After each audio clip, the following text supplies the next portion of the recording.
tudo bem? Você está em mais um novo episódio do podcast Política Real. Eu sou o Wilson Pedroso, seja bem-vindo.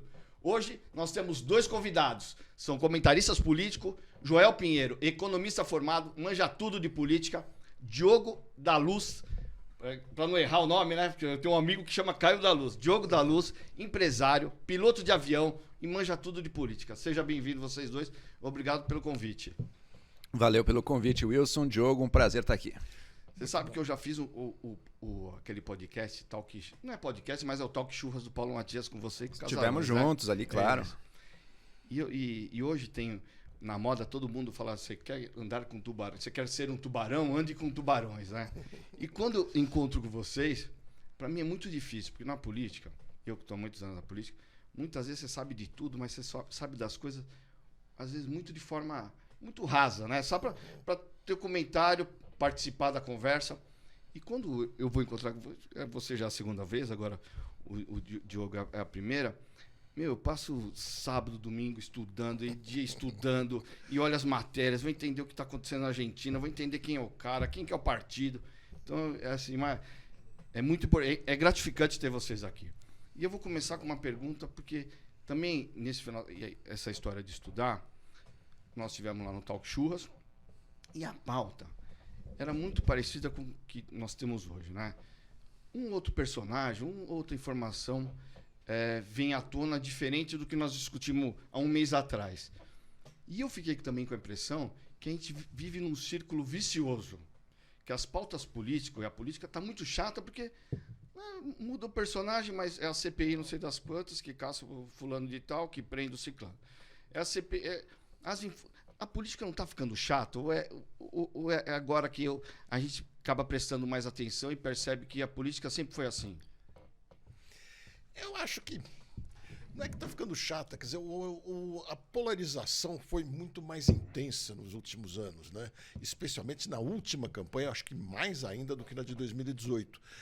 E está passando essa fase de mais radicalizada da politização, e eu acho que ao passar essa fase que as notícias ficam um pouco mais amenas, a coisa fica um pouco mais sem graça, e as pautas ainda estão se repetindo. Uma das coisas que se fala muito é das emendas que o Lula liberou, não liberou. Todos os governos a gente vê falar das mesmas coisas, só que agora não tem mais aquela radicalização tão forte. Acho que é isso. Eu penso como você, Diogo, no sentido seguinte, ano passado, 2022, quer dizer, o país estava pegando fogo, todo mundo queria saber de política o tempo inteiro, que era Lula ou Bolsonaro, e a gente estava preso nisso, e então todo mundo estava interessado. Agora, aquela tensão passou, estamos num novo governo, as coisas acontecem, e tem uma coisa que eu aprendi desde que eu comecei, não são muitos anos ainda, mas desde que eu comecei a comentar política, que é uma coisa da realidade também, né? Os temas não vão mudar de uma hora para outra. E às vezes surge uma coisa na guerra na Ucrânia, surgiu realmente eu pelo menos não sabia que ia acontecer, aconteceu, e daí surge um novo tema, mas depois que surgiu, a coisa se prolonga, né? Então todo dia eu pensava muito isso, porque muitas vezes iam me perguntar, poxa, mas você não passa horas lendo sobre os temas antes de comentar? Mas eu estava diariamente no rádio, na coisa, eu não vou todos os dias ler horas sobre algum tema, por quê? E não precisa, e por que não precisa? Porque o que mudou naquele tema de um dia para o outro é uma coisinha pequena. Você lê um jornal, você já sabe. O resto todo, o passado, é o mesmo. É o mesmo. Então, você já tem todo aquele assunto. Você sabe como você se posiciona. Vai ter um pequeno fato novo naquele dia. Esse pequeno fato novo é bom para que lado? Porque o assunto interessa na medida em que ele é bom ou ruim para os diferentes lados que estão em disputa, né? Então, um novo depoimento na CPI aconteceu.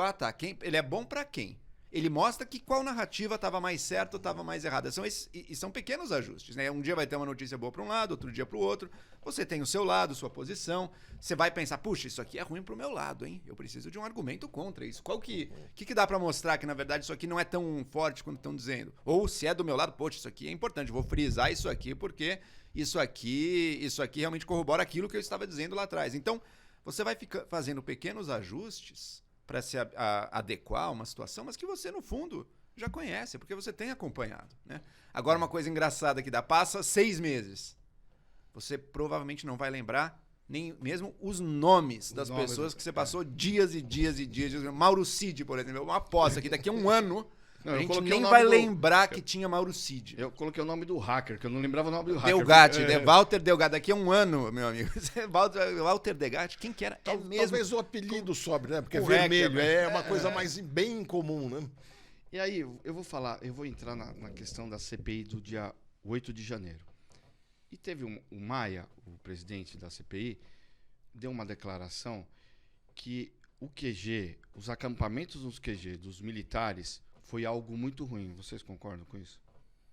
Foi terrível. O acampamento na frente dos militares.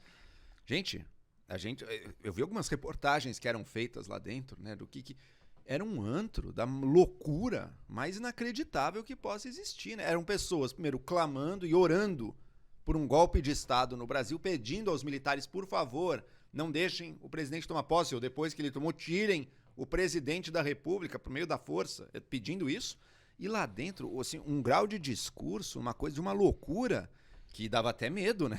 Uma época começaram a acreditar, eu sempre lembro disso, porque para mim foi o ápice. Começaram a acreditar que o Lula verdadeiro tinha morrido e que havia um dublê de corpo no lugar dele. Se a pessoa tá nesse nível, se a pessoa acha que o presidente morreu e tem um dublê e estão trocando informações, é mesmo, olha essa foto aqui, tá vendo a mão dele como mudou, não sei o quê. Se a pessoa tá nesse nível de descolamento com a realidade, eu já tenho medo do que essa pessoa vai fazer. Porque ela tá vivendo num mundo à parte. Sem dúvida.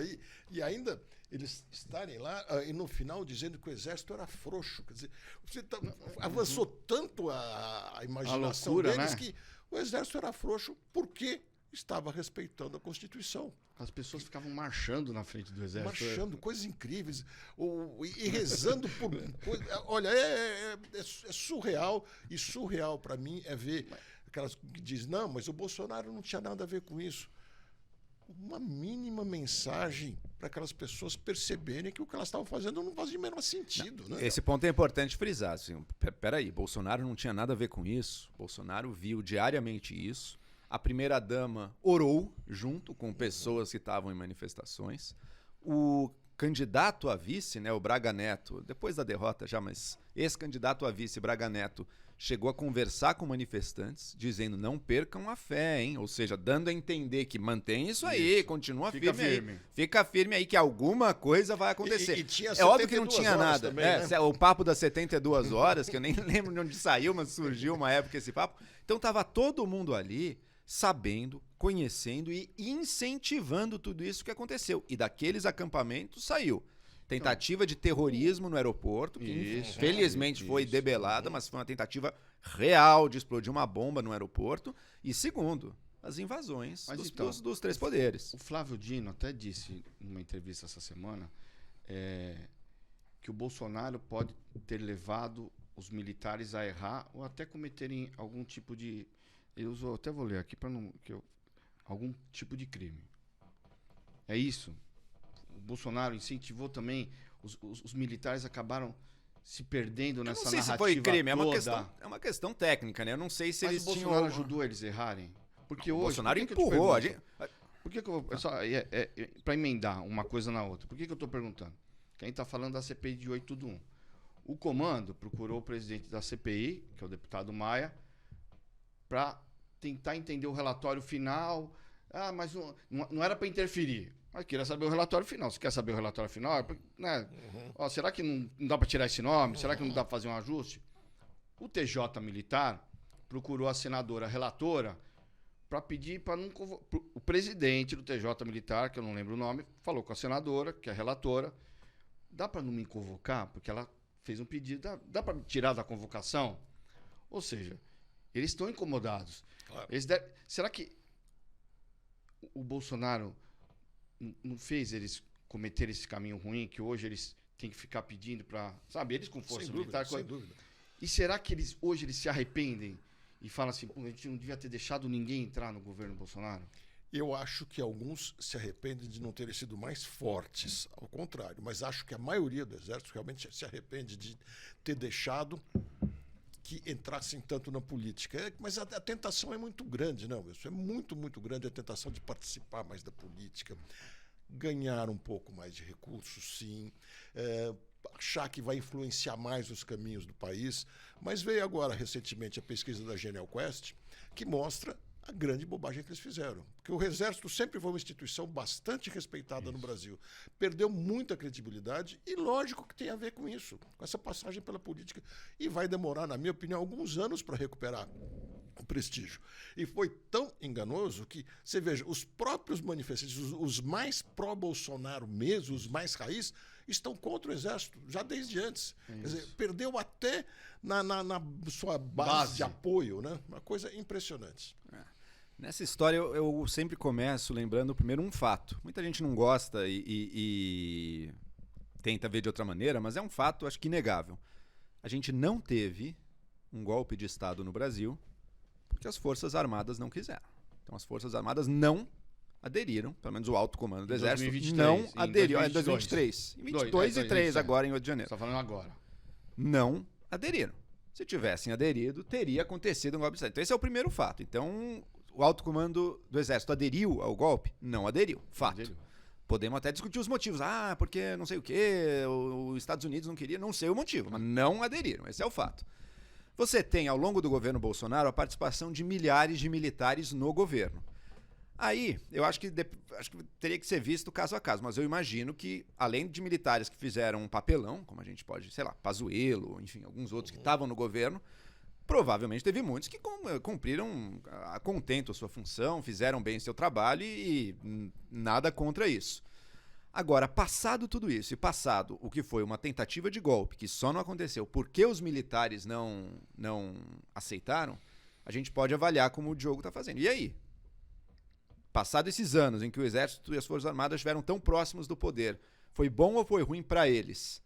Acho que as pesquisas estão mostrando definitivamente que foi ruim, né? E essa piora agora, o mais engraçado de tudo é isso. Que estava aí mantido no fim do ano passado e piorou agora a avaliação do Exército, né? E piorou por quê? Porque uma parte da população que era que mais pedia, confiava no Exército, agora está decepcionado. Não porque o Exército seguiu a lei como ele fez. Não, porque o Exército foi frouxo e não quis dar o golpe. Agora eles pararam de gostar. Mas você acha que eles têm claro isso? Vamos dar uma hipótese. Bolsonaro volta a ser presidente. Eles vão querer voltar? Ocupar cargo, mas eu não tenho a menor dúvida. Pro bem e pro mal, mano. Se tiver aberta a porta, mas eu não tenho a menor dúvida. Mas também não sei se isso é ruim necessariamente, sabe? Porque daí o militar foi chamado, quer um cargo aqui, olha, pode ser que faça todo sentido. Não necessariamente é ruim. Eu acho que no cômputo geral, olhando assim por cima, eu acho que deixou a desejar. Eu acho que as Forças Armadas cultivavam uma imagem de excelência que, não sei se por causa desses alguns maus exemplos ou se do trabalho geral, assim, não foi confirmada, mas se a oportunidade surgir de novo, eu não tenho a menor dúvida, vão querer. Eu concordo com o que você falou sobre os militares, mas acho que tem um detalhe a mais. O golpe para ser dado precisa de alguma aceitação do estrangeiro também. Na minha opinião, aquela reunião com os embaixadores tinha principalmente a intenção de cooptar alguns dos embaixadores, alguns dos países, convencê-los, né, para verem que realmente a coisa está muito errada, nós precisamos dar apoio ao Bolsonaro, mesmo que seja para um golpe, porque estão dando um golpe disfarçado. Acho que essa era a mensagem que ele queria passar. E se houvesse alguns países relevantes que tivessem mostrado alguma concordância com o Bolsonaro, ele teria certamente se animado a seguir na ideia do golpe e convencer mais os militares, eu acho. Mas se a expectativa dele era convencer nações estrangeiras do que ele queria, aquela reunião é um maior tiro no pé da história. Não, que é um negócio totalmente furado. Né? Não, mas foi um tiro no pé. Porque a inegibilidade dele... No final acabou por causa disso. Agora, foi pautada por causa dessa reunião. Eu vejo ela mais como um ato de campanha interna. É a Elba do Collor. Exato. Né? Eu acho que ele fez aquela reunião até mais pensando no interno aqui, no criar um evento de marketing aí para aparecer, chamou os embaixadores lá sem grandes expectativas, mas se tinha essa intenção, fracassou. Outro momento que foi importante, que não foi importante para a opinião pública, mas acho que foi importante ali nos âmbitos do poder, foi aquele ato no Largo São Francisco. Né, de respeito às urnas que teve em 2022. Por quê? Teve grande adesão popular àquilo? Não teve, mas teve muita adesão das lideranças. Né? Lideranças do direito brasileiro, do empresariado brasileiro, dos bancos, todo mundo ali dizendo, olha, a gente não vai bancar golpe nenhum se acontecer. Acho que isso pode ter tido um papel, mas veja, se as Forças Armadas quisessem, dá para dar um golpe sem apoio estrangeiro. Olha a Venezuela, tá aí, não teve apoio estrangeiro, pelo contrário, teve sanção estrangeira, mas deram o golpe de qualquer jeito, não estão nem aí, vão manter a ditadura e ponto final. Então, por mais que o estrangeiro impacte, por mais que ele possa ter uma influência, no final das contas tem uma decisão das forças do próprio país que ninguém tira delas.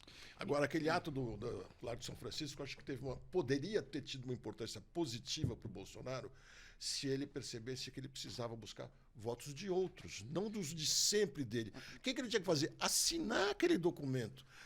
O documento é para a democracia. Verdade. Ele assinava, ele esvaziava. Ia dar uma rasteira naquele pessoal. E dava uma demonstração de ser um democrata mesmo, né? Ele comete erros políticos.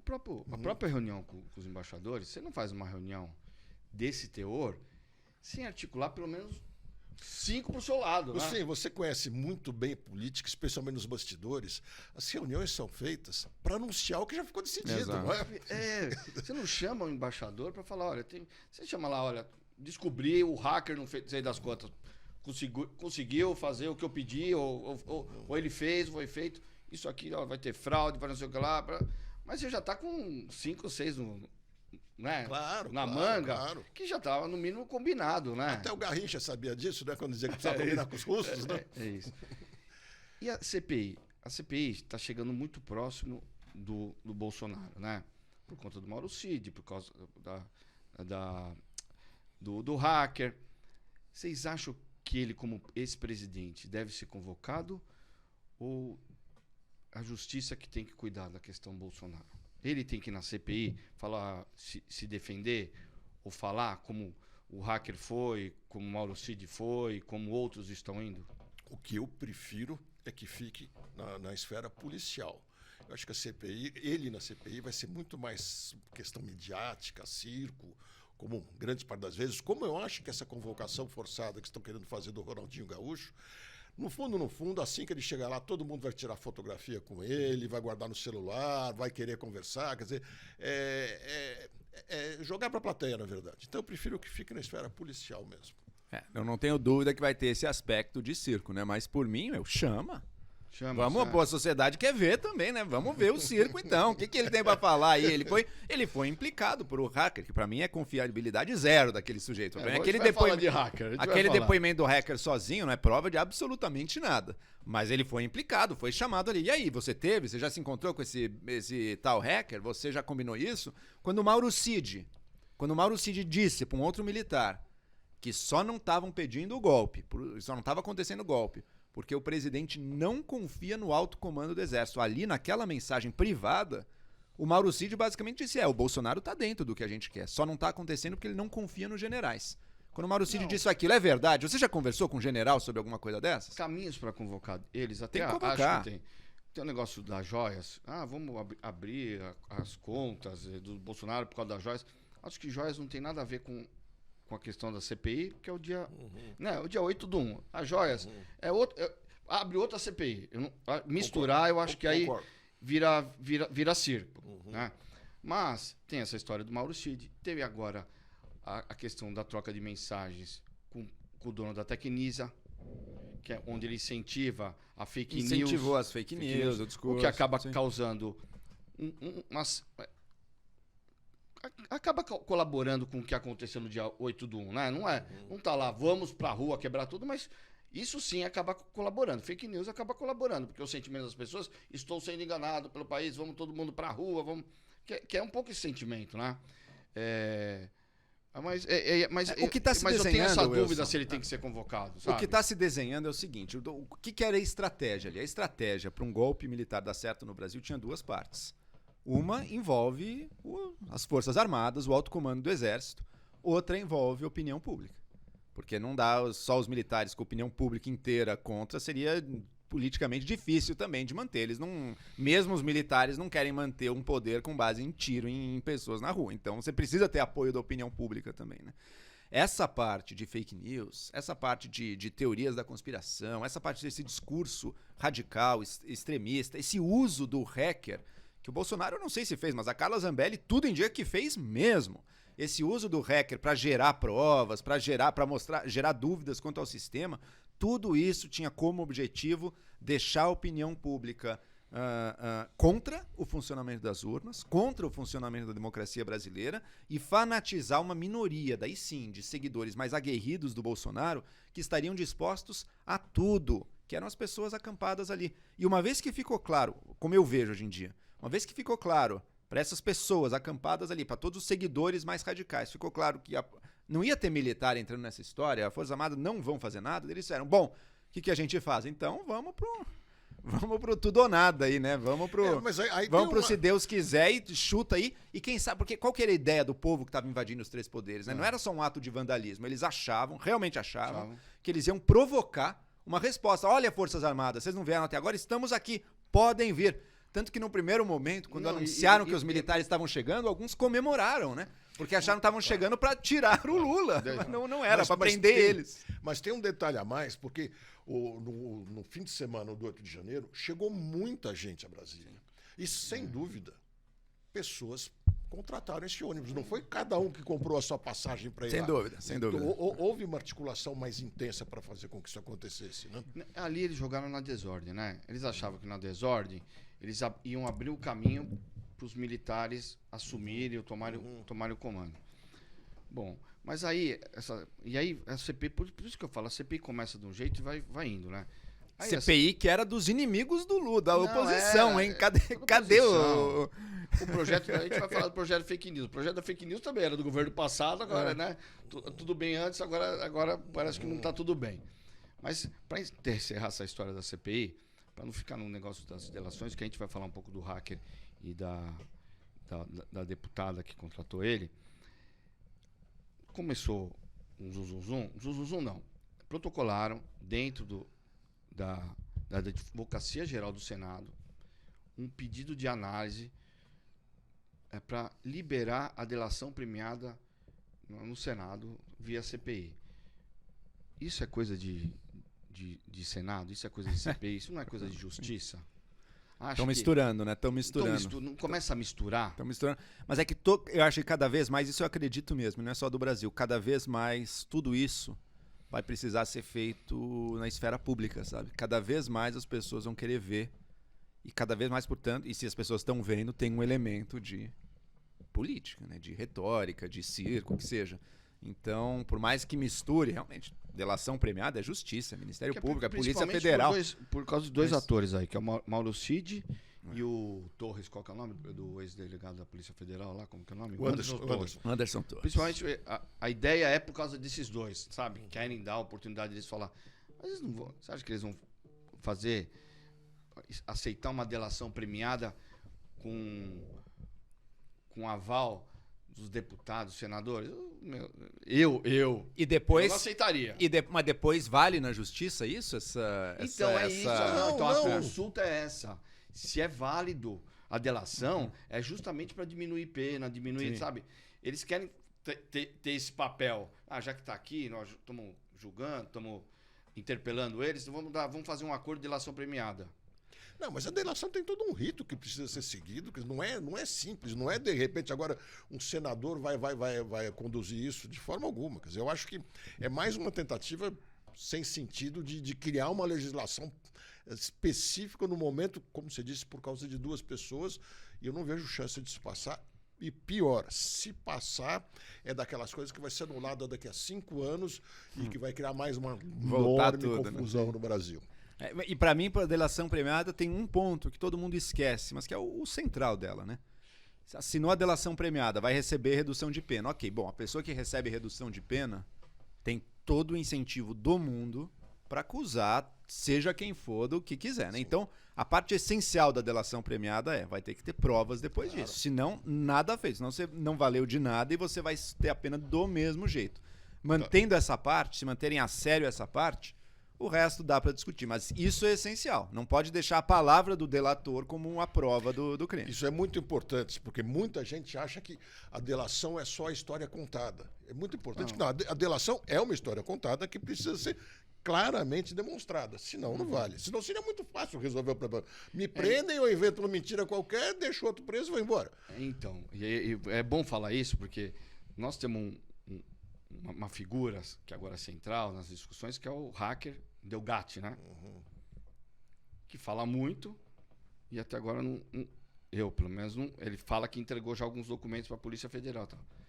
Quando você olha ele falando na CPI, você fala assim, esse cara, olha, Olha, ele tem muita coisa. O que ele tá falando é verdade. Dá para acreditar num sujeito desse? Ou... Me parece que a relação dele com a Zambelli é mais documentada, né? Daí Sem parece dúvida. que tem, realmente, é possível que tenha havido de fato o contrato dela com ele para ele invadir o CNJ, botar que era a ordem de prisão para Alexandre de Moraes, fez uma pirraça qualquer ali, só para mostrar que o sistema era violável. Esse sistema não tem nada a ver com as urnas, mas enfim, mostrar que o sistema do Estado brasileiro é violável.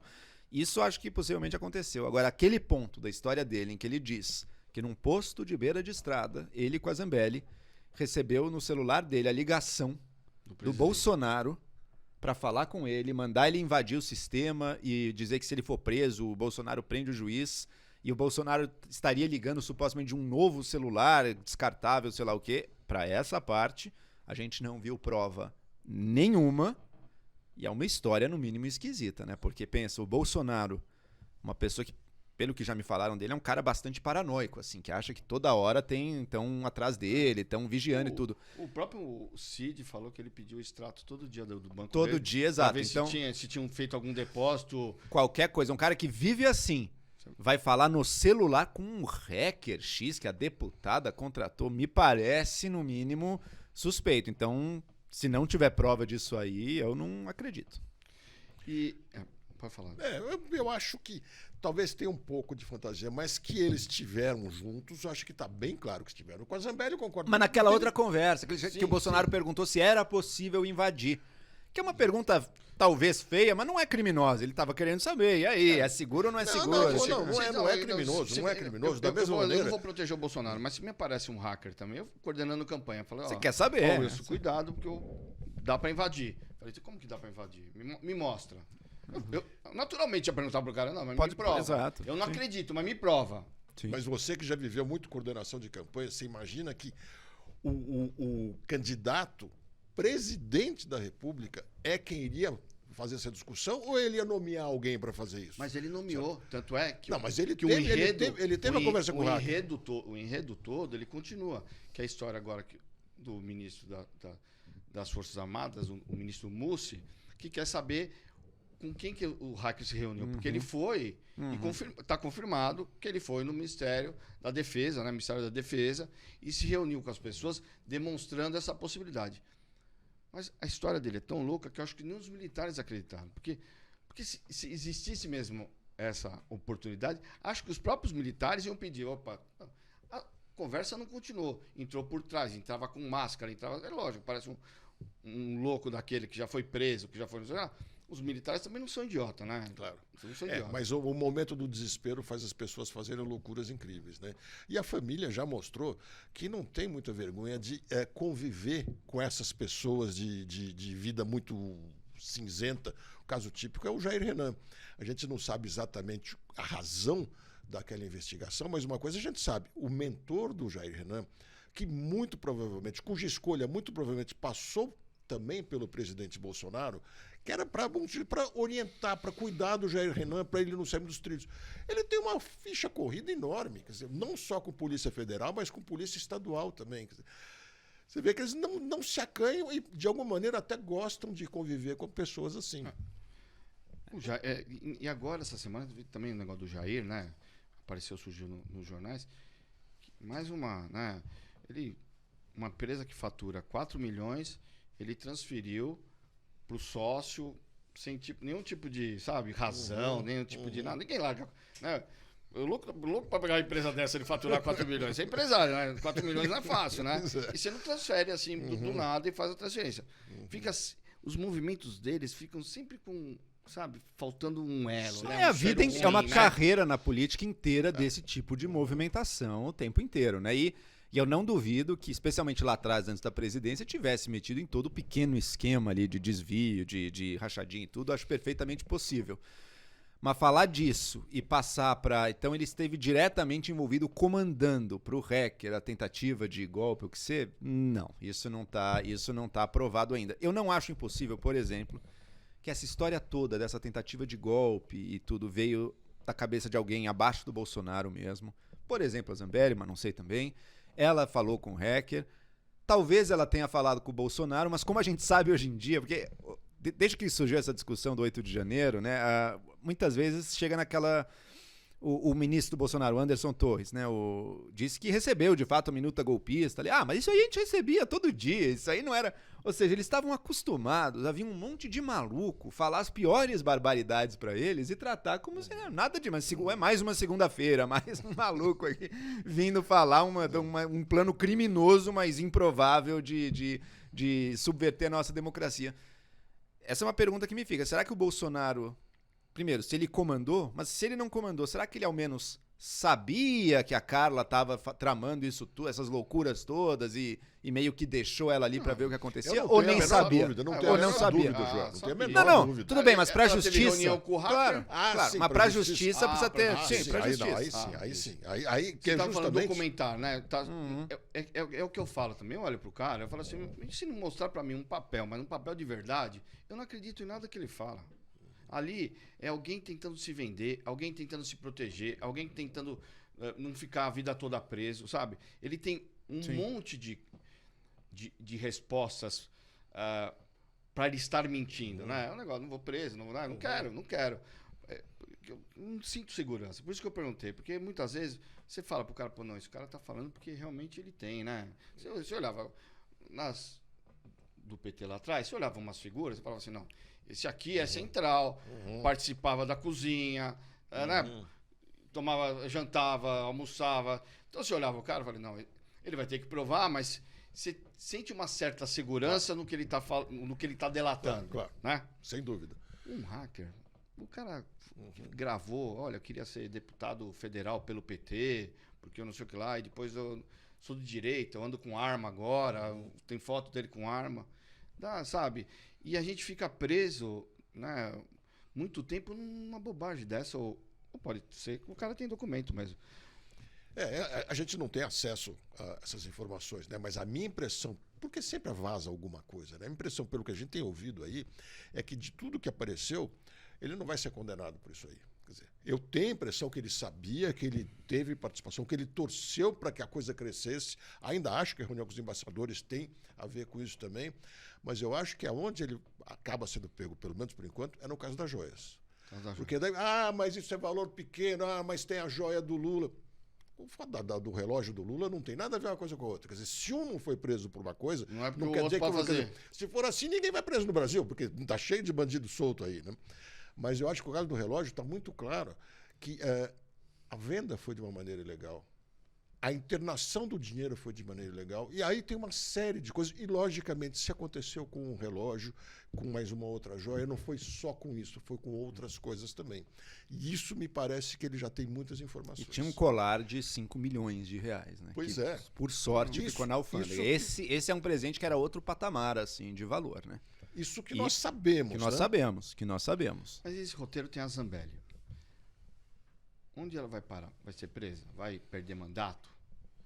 Porque existe um negócio não vou falar que é máfia, mas o próprio presidente do PL, Valdemar Costa Neto, outro dia falou, não, vamos defendê-la até o final e tal. Às vezes eu fico meio com... Se falou é porque você já não então, tem que vir falar. Deu o beijo da morte, né? Deu o beijo da morte, né? Sem dúvida. Ele falou, mas eu não vejo o partido se mobilizando, os deputados. Até quando ela foi falar, fez uma coletiva no dia das denúncias, ela estava sozinha, estava com 2 lá, meio perdido lá. A família Bolsonaro já deu sinais de que ela é um pouco maluca, que ela é meio estranha. Esses já abandonaram. Não, a família já abandonaram. Já abandonou. A família já abandonou. E acho, para ter abandonado, boa parte dessa história do hacker pode ser mentira mesmo, que ninguém abandona. Quem não, tem muita coisa. Não, né? A gente não abandona. A gente não abandona. Meu sentimento é que realmente ela não tem nada. Ela tentou um roteiro muito maluco da cabeça dela que eles não entraram. Falou o famoso, vai fazendo. Se der certo, achou o caminho, né? Se der certo, achou o caminho, mas não ficou incentivando, não ficou ligando. E aí, o cara já conseguiu invadir? Perfeito, e aí, o cara já, né? Perfeito. Quando você quer, você fica, né? Eu também tenho muita essa impressão, muita essa impressão. E ela vai perder o mandato? Vai ser presa? Eu acho que ela vai. Olha, em primeiro lugar, eu sou muito contra essa mania que a gente pegou no Brasil de toda hora querer caçar mandato, porque afinal as pessoas foram eleitas pelo povo. Você pode gostar ou não gostar da pessoa, mas ela teve quase 1 milhão de votos. Quer dizer, quase 1 milhão de pessoas talvez não repetisse o voto hoje, mas acreditou e ela tem que cumprir o mandato, de uma maneira geral. A não ser que sejam crimes sérios. E aí que eu acho que ela vai ser pega. Aquela perseguição que ela fez de arma em punho na véspera das eleições contra o jornalista, aquilo não tem desculpa. E falar que a defesa é legítima defesa, não. Legítima defesa é muito clara. Você pode ir até que a ameaça cesse. Se entrar um ladrão na sua casa, você pode ir, inclusive, atirar nele.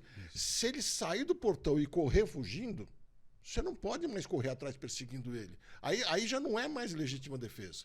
Aí já não é mais o seu papel correr atrás. E se atirar, está atirando pelas costas ainda por cima. As pessoas não entendem muito bem que a legítima defesa para quando cessa a ameaça. E está na cara que não tinha ameaça nenhuma. Nem tinha violência. Nem quando estavam frente a frente. O cara falou uma bobagem lá que ela não gosta são lá. Ofensas. O Bolsonaro já culpa ela pela derrota por causa desse evento da arma, né? Que pegou mal pra caramba. E o Roberto Jefferson, né? E também do Roberto Jefferson na mesma época. Mas ele já culpa ela, então, por essa derrota. Agora ela tá perigando, coisas ligadas a ela estão perigando de colocar ele na CPI ou até no banco dos réus, né? Se tem alguém que não deve estar feliz com a Zambelli é o Bolsonaro. Já anunciaram que não, ela é maluca, não tem nada a ver com a gente, não sei o quê. Eu conversando com bolsonaristas, pessoal mais da ideologia ali, sei que também não vem ela com muita confiança. Então acho que ela tá abandonada. Mas eu acho que ela até tá o dia abandonada. das eleições viam, né? Ah, não. Isso que eu vou falar. Não, mesmo ali, não, o povo gostava, mas agora acho que ela tá bem mais abandonada, acho que não vai ter apoio político. Ela teve mais voto que o Eduardo. Muito, sim. Mas eu acho que eu não sei se hoje em dia se repetiria, porque não aqueles... O que é a Carla Zambelli? Isso a gente falou aquele dia, lembra no Talk Shows, né? O voto dela era um voto de gente por causa do Bolsonaro, né? Se não tem mais Bolsonaro, não existe a Carla Zambelli, enquanto uma figura que, mesmo independente do Bolsonaro, as pessoas vão querer votar. Eu, pelo menos, não vejo assim. Então, acho que ela perdendo o Bolsonaro, perdeu mais ou menos tudo que ela tinha, ela está sem apoio, ela está muito implicada em diversos possíveis crimes, então não tenho bola de cristal, mas eu diria que tem uma boa chance dela ser condenada na justiça e de perder o mandato, porque não vejo apoio dela político também. Então, não. mas você fala que não existe Bolsonaro. Agora eu vou entrar um pouco mais em Bolsonaro. Vou fazer a primeira pergunta. O que vocês acham da vaquinha digital que eles fizeram para arrecadar dinheiro para ele pagar as multas? Bom, primeiro é direito dele, ok, fez a vaquinha, acho que questiona um pouco a inteligência de todo mundo que está doando dinheiro pro pobre do Bolsonaro, mas direito das pessoas doar o dinheiro também. Se tiver tudo dentro da lei, se for realmente isso, porque 17 milhões é um dinheiro que levanta atenção também, né? Mas se de fato forem contribuições voluntárias de indivíduos e não tiver mais nada além disso, acho triste que ocorra, acho meio ridículo, mas bola pra frente tá dentro da lei também.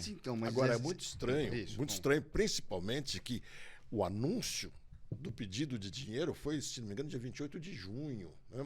E grande parte do dinheiro, a gente não sabe o valor exato, mas grande parte do dinheiro já se diz que entrou de janeiro até junho. Antes do pedido ser oficializado, antes de haver uma motivação. Quantos casos nós não vimos de situações parecidas que imediatamente foram associados a lavagem de dinheiro? Exato. Não, mas não dá para fazer isso com Pix. Mas quem disse que foi tudo Pix? Também essa é uma... Não, mas com Pix não se pode fazer pagamento anônimo. Mas as vaquinhas não são só...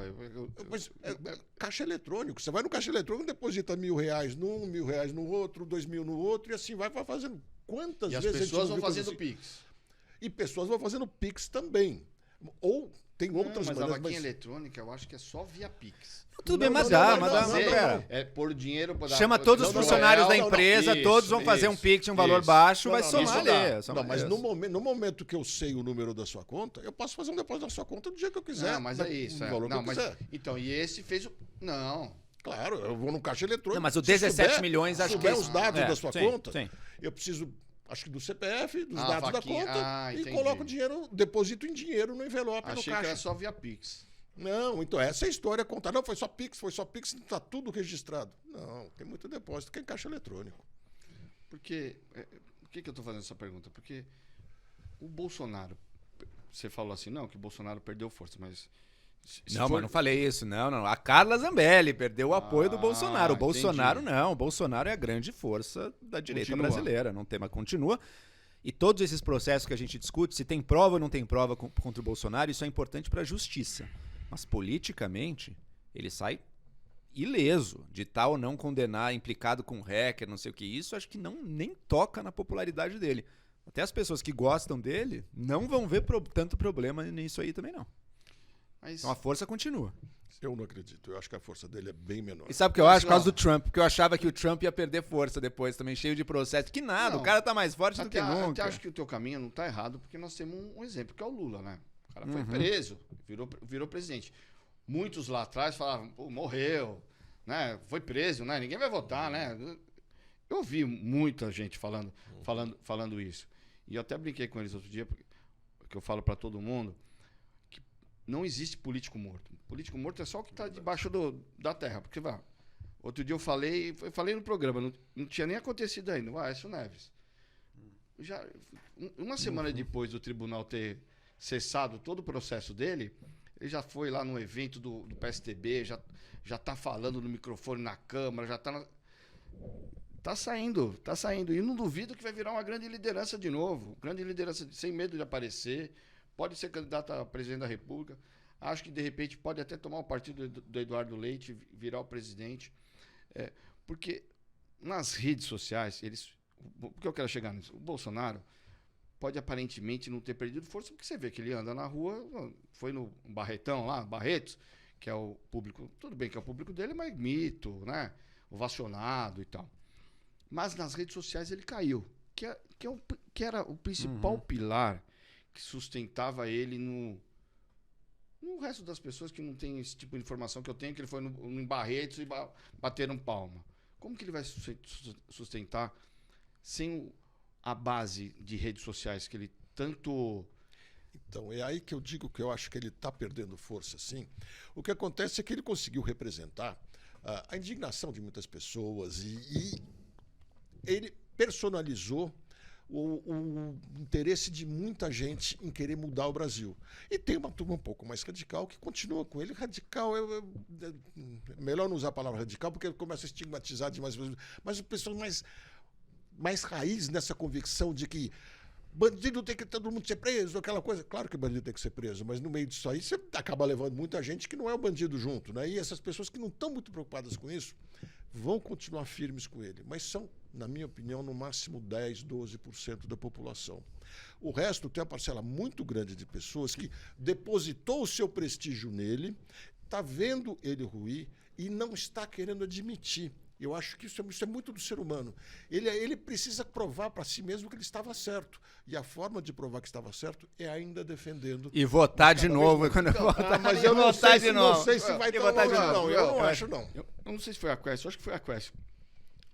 A boa avaliação, a avaliação do governo Lula, a avaliação do Lula ter subido, não é reflexo do Bolsonaro perdendo força? Não, acho que é o contrário. Acho que o Bolsonaro perder força é reflexo do Lula estar num período em que algumas coisas estão acontecendo no governo, não tem nenhuma grande má notícia para o governo. Então, o natural é que o ser humano, se não tem nada muito ruim acontecendo, mantenha o que está aí. Então, ele se acalma com o Lula. Poxa, não viramos a Venezuela em 6 meses, não viramos a Argentina, não estão tomando a sua casa, não estão... Enfim, a coisa está andando. O Brasil está andando, tem progressos, tem críticas também, mas tudo mais ou menos dentro da normalidade. Isso tende a fortalecer quem está ali em cima. Mas o que eu digo é o seguinte, no espectro da oposição, nem agora, e nem duvido eu, em 2026, mas claro que eu não tenho bola de cristal, muita coisa pode mudar, não vai surgir uma figura capaz de superar a força que o Bolsonaro tem. E mesmo esses processos todos, que parecem ser destruidores para ele, reforçam a ideia, a narrativa de que ele é um perseguido do sistema, que nunca roubou, cujo único crime foi quebrar um monte de regrinha inútil pelo bem da população brasileira, que se sacrificou e que lutou pelos valores que eles acreditam. Eu acho que tem mais aí, de fato. Então eu acho que eu não acho que a história da primeiro, joia eu acho não vai que em 26 não vai rachar a mas imagem já não era dele mesmo, já não era para os funcionários dele ganhar um dinheirinho. Qual o grande problema, sabe? Não é como se estivesse desviando dinheiro da educação ali, não que eu concorde, então, eu tô dizendo como é visto. Você acha que então para ele ser visto como corrupto tinha que ter dinheiro? Tinha que ser achar uma mala. Ele tem que ter uma mala de dinheiro, daí muda a história. mas se não Joias, tiver as isso, pessoas vão, essas joias que o Rolex, ganhou, que era é dele, tava vendendo, qual o problema, não sei o quê, e o dinheiro nem era pra ele, era pro assessor dele, o cara ainda tava fazendo uma boa ação. Não, o fiel seguidor... Mas só pra terminar, então. Ele continuará sendo a grande força da direita. Ele poderia vencer em 26? Daí é muito difícil. Se ele já perdeu com a máquina na mão em 22, em 26, que ele nem vai ser candidato, isso não vai mudar também, ele vai estar inelegível, mas ele ser a grande força da direita não quer dizer que ele venceria o Lula. Eu acho que não venceria, acho que ninguém conseguiria, exceto numa grande crise, tirar o Lula em 26. Mas ele segue sendo a referência da direita e qualquer outra candidatura, já que ele está inelegível, qualquer outra candidatura que quiser ter chance Depende de do chegar apoio no dele. segundo turno depende do apoio dele. Mas ganha. E não se Ele tem contraponta. força para eleger... Não, para colocar no segundo turno, não para ganhar do Lula Não em pra ganhar. 26. Eu não sei, eu acho que o ano que vem nós vamos ter uma demonstração de que ele está com muito menos força. Nas eleições municipais, eu começo a perceber que, talvez, exceto no Rio de Janeiro e alguns outros locais específicos, ele vai ter um poder de influência grande. Mas em São Paulo eu não vejo que vai ser grande. Pode até ajudar a decidir, porque se a briga estiver ali pelos 2%, 3% a mais ou menos, qualquer apoio é válido. Ah, né? sim. Então, Mas eu acho que ele está realmente perdendo força e não é o tamanho da mala que ia mudar. Mas- Quem é fã com uma mala, duas malas, 10 malas. Mas, Diogo, você falou um negócio. Eu tenho a impressão, é minha experiência, né? Mas falando que uma eleição é diferente da outra, vou registrar isso. Que as eleições municipais, a dinâmica. Estou com um pigarro aqui. A dinâmica É diferente. é diferente. É outra, sem dúvida. A dinâmica é outra, concordo. O Lula era presidente, o Haddad perdeu, a Marta perdeu. O apoio federal ou estadual, ele é um complemento. Ele não define a eleição. Não determina, o Haddad elegeu um poste. Não. O Haddad tinha carinha de professor, sabe? Só faltava usar calça bege e camisa azul igual do PSDB. Era um perfil, porque muitas vezes as pessoas falam, eu não voto no PT. Mas vem um cara mais equilibrado, da USP, professor, então as pessoas revêem, sabe? Concordo. Acho que a dificuldade do Boulos vai ser essa, porque ele ainda não está nessa fase que as pessoas falam, não, tudo bem, sabe? O carimbo na testa dele é muito forte, né? Que é o carimbo dele. O Haddad era um professor, Certo. cara de PSDB, sabe? Né? O centro conseguia entender ele e votar nele. Não era só a periferia. Por que eu quero falar? Porque eu não acho que a eleição que vem vai ser um teste de força de Lula e Bolsonaro. Eu acho que todo mundo vai tentar, né? Ah, não, mas foi o PT e foi o candidato apoiado pelo Bolsonaro. Vão tentar fazer essa relação, mas eu não acho. Acho que força é na próxima eleição. Força é na próxima eleição. Que é isso, não vou ser candidato, mas vou apoiar o fulano de tal. Vou apoiar o Tarcísio. Pô, se o Tarcísio colar no Lula, aí você vê, não, o Bolsonaro tá com força. Não, puta, teve 15%, 10%. Aí ele fala assim, não, o Bolsonaro vai ter que se reinventar, porque ele não transfere voto, mas ele pode em 2006, 27, 28, 30, né? 2030 ser um player forte, porque não é mais a reeleição do Lula, não é isso? Sem dúvida. Mas Lula o que só eu perde acho- em 2026 se tiver uma grande crise econômica brasileira, Esse é o- né? Se não esse é o acontecer ponto. isso, ele não é quase impossível, ou se ele tiver um problema de saúde, não for candidato, ou sei lá, um grande escândalo de corrupção, mas mesmo corrupção, o Lula já mostrou que dá para ganhar a eleição com um escândalo acontecendo ali sem grande problema. Então acho que só uma grande crise econômica mesmo faria o Lula perder em 26. Agora, vai continuar existindo uma oposição, talvez não com a mesma força que teve em 22, uma direita, mas vai existir. E quem vai estar à frente dessa direita? Bolsonaro. Não é o que eu desejaria, não é o que eu gosto, mas é o que eu sinceramente acho que vai acontecer. O ponto principal é esse. Do jeito que estão as coisas, tá tudo favorável para o Lula. O Lula, inclusive, está fazendo as pessoas perceberem o quanto que o Bolsonaro deixou de fazer. Sabe? Quer dizer, o Lula está dando uma aula para o Bolsonaro. E olha, eu nunca votei no PT, sempre fiz oposição ao PT, mas eu vejo que o Bolsonaro falhou tanto que já passou na Câmara a reforma tributária. Tendem a passar outras reformas. Imagina se passar de fato a reforma tributária. Com a inflação caindo. Dizem que vai subir um pouco, mas enfim, com a inflação mais ou menos tranquila. O desemprego caindo. Porque, ou seja, o emprego em alta, para não ficar dúvida. O preço da carne caindo, a tal história da picanha. Quer dizer, e não é o Lula, não foi o Lula que fez o preço da Contratando carne cair. funcionário Mas é agora que público, tá fazendo acontecendo, né? concurso, que as pessoas gostam. Claro, Exatamente. as pessoas gostam. É uma coisa que a mim Dá esperança. Não é o Lula, mas agora que está acontecendo, né? Vai ficar no colo dele. E já falaram que era a China, isso, aquilo. É cíclico. O preço de boi é cíclico. Sabe? Tem os momentos de alta, mais ou menos a cada 7 anos esse ciclo. E chegou no ciclo. O Lula, além de tudo, tem sorte. Então as coisas estão favoráveis. Portanto, eu não vejo ninguém que seja candidato forte contra o Lula em 2026 se as coisas continuarem mais ou menos assim. Que nem a gente fica falando de imagem. Essa semana, acho que é quinta-feira, tá marcado o depoimento. A defesa do Bolsonaro, depoimento dele na Polícia Federal, junto com a Michelle, inclusive. A defesa está tentando alterar essa data, mas está marcado quinta-feira. O que esperar desse depoimento? Isso pode ser um depoimento chave para um ato final, que todo mundo diz que pode acontecer ou não pode acontecer, que é a prisão? Eu acho muito provável. Porque justamente os depoimentos simultâneos são para garantir que não se saiba o que um disse, depois falar mais ou menos parecido, se ajeitar. Então, eu acho que eles normalmente são feitos quando você já está fechando mais o cerco e alguma coisa consistente deve haver. E não acho que seja na história do golpe, não, mas eu acho que tem coisa consistente para acontecer. Vamos ver o que vai surgir disso. Eu, sinceramente, como no passado os depoimentos também não geraram tanta coisa assim, acho que vai simplesmente negar tudo, não sabia de nada, seja na joia, seja no golpe, seja se voltarem com a carteira da vacina, seja na carteira da vacina, não sabia de nada, e ponto final, e vai tentar manter isso. E essa vai continuar sendo sempre o grande ponto fraco das acusações criminais contra o Bolsonaro. Esses elos de ligação, de mostrar, ele sabia assim, tá aqui, o dinheiro era para ele, depositaram aqui. Nada disso apareceu até agora e não vai ser no depoimento do Bolsonaro que vai aparecer. Então, e aí falando em estratégia, eles são bons de estratégia, né? Você viu no dia que apareceu o negócio das joias? Nada é por acaso, né? A gente não é mais bobo, né? Ele foi num bar tomar um pingado pra falar que as joias... Aquilo era imagem. Pô, como que um cara que tá tomando pingado com a camiseta... A camisa, não lembro se era Eric, com a caneta da Bic, vendeu um Rolex. Aquele reloginho de plástico, né? Então, por que eu tô falando isso? Porque por coincidência, lógico, ele teve uma facada, não vou tirar, para não parecer que também, né, porque eu quero ter um equilíbrio aqui.